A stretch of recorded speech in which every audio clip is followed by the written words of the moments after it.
8 फेरों का 8वां वचन। स्वाति ने इसी साल शहर की कॉलेज से पढ़ाई पूरी की है और अब उसके लिए जगह जगह से रिश्ते आने लगे हैं।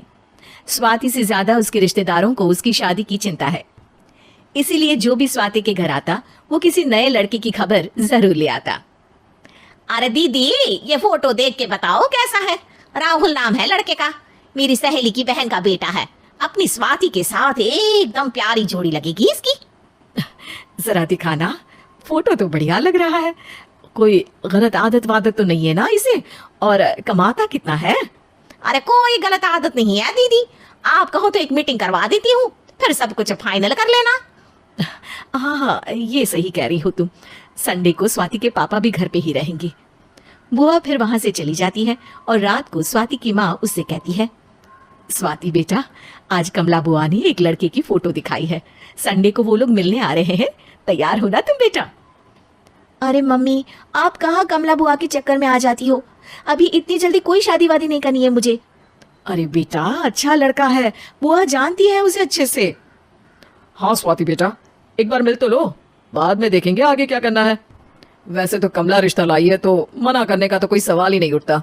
संडे की सुबह होती है और कमला बुआ राहुल और उसके मम्मी पापा को लेकर स्वाति के घर आती है। अरे आइए आइए भाभी, इसे अपना ही घर समझिए, इनसे मिलिए। ये मेरे भैया और ये मेरी भाभी है।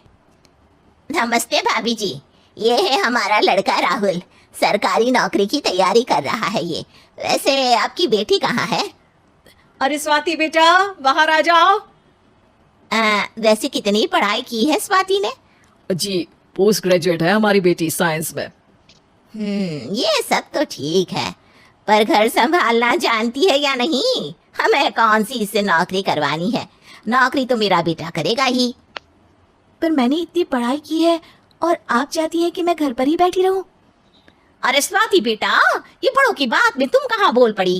हम सब देख लेंगे क्या करना है क्या नहीं। हम तो इसी बात में विश्वास करते हैं कि घर के लड़कियां घर में ही रहे तो ज्यादा अच्छा रहता है। वरना भाई साहब, आप तो आजकल के हाल जानते ही हैं, कितनी घटनाएं होने लगी हैं औरतों के खिलाफ। स्वाति बेटा, रसोई का काम तो पूरा जानती हो ना? शादी के बाद तुम्हें ही संभालना है वो सब। अरे बहुत अच्छा खाना बनाती है ये, आप सब लोग इसकी तारीफ करते नहीं थकेंगे।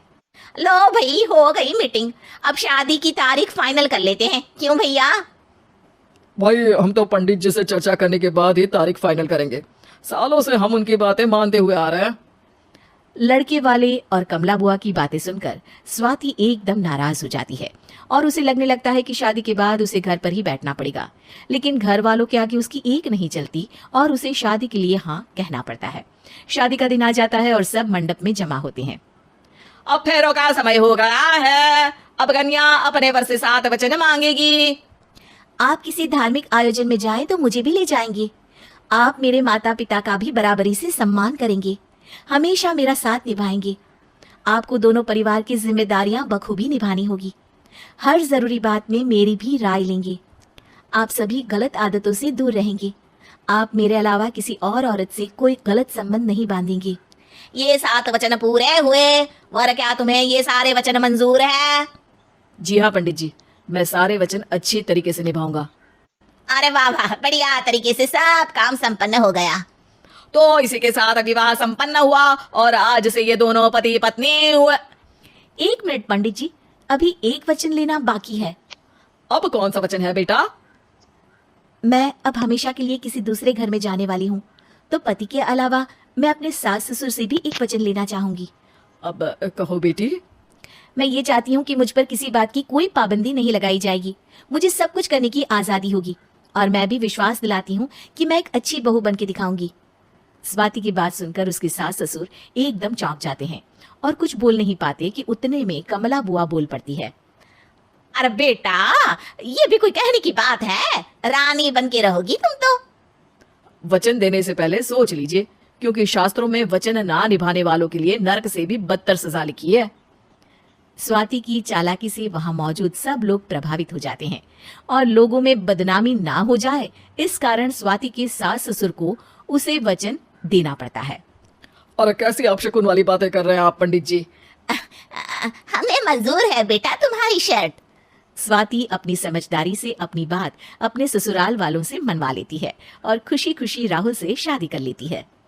अब से हर शादी में मैं खुद 8 वचन दिलवाऊंगा। ओम मंगलम मंगलम मंगलम।